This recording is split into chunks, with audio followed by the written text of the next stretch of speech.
আমি আল্লাহ তাআলা নদীর থেকে তুলে বাচ্চা বানালাম, অথচ আমি আল্লাহ দুনিয়ায় সে এত কষ্ট করে জান্নাত বানালো, তাও সে ঢুকতে পারলো না, ধ্বংস করে দিয়েছেন।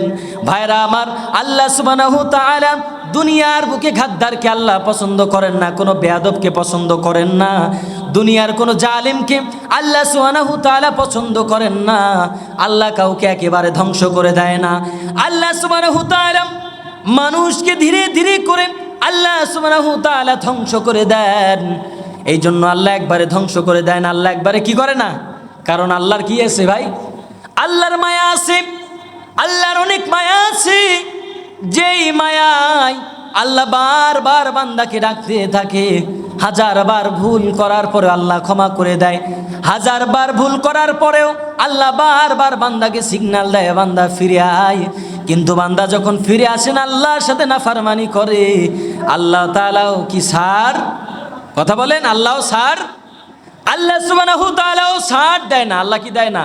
এই জন্য কথায় আছে, আল্লাহ সুযোগ দেয়, আল্লাহ কিন্তু ছাড় দেয় না। ভাইরা আমার, এই জন্য দুনিয়ার সমস্ত দিক থেকে আপনাকে আমাকে মুখ ঘুরাতে হবে।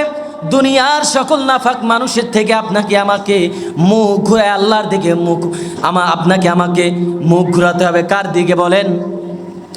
আল্লাহর দিকে আপনাকে আমাকে মুখ ঘোরাতে হবে, কোনো মানুষের দিকে নয়।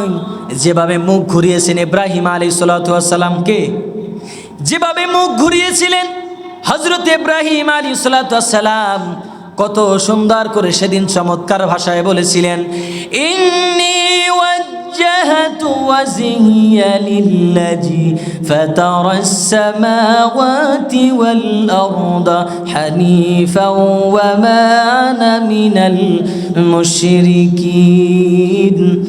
কত সুন্দর করে সেদিন বলেছিলেন, ইন্নী ওয়াজ্জাহতু ওয়াজহিয়া লিল্লাযী ফাতারাস সামাওয়াতি ওয়াল আরদা হানিফাও ওয়া মা আনা মিনাল মুশরিকিন।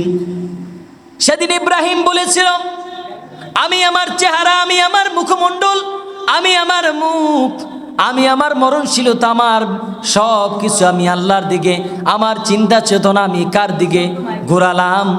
ওই আসমান এবং জমিনের মালিকের দিকে ঘুরাইয়া দিলাম।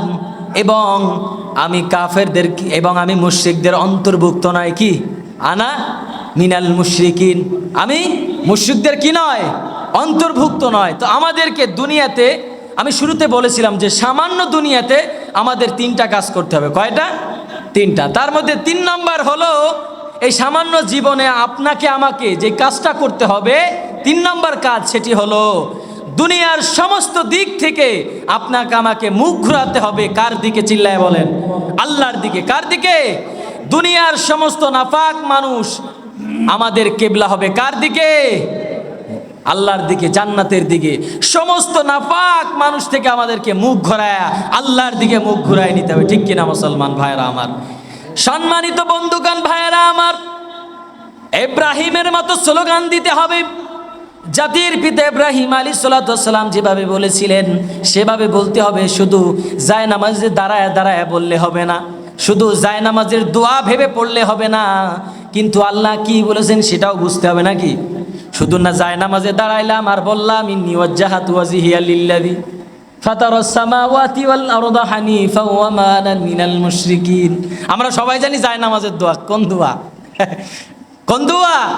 আমরা মনে করি এটা শুধু জায়নামাজের দোয়া, কিন্তু মানুষের আল্লাহ যে সামান্য জীবনে পাঠিয়েছেন, কিন্তু এই সামান্য জীবনে মানুষের যেই 3 নম্বর পয়েন্ট, সেটি হলো যে সমস্ত দিক থেকে মানুষকে মুখ ঘোরায়া আল্লাহর দিকে মুখ ঘুরাতে হবে। ঠিক কিনা সম্মানিত ভাইরা আমার?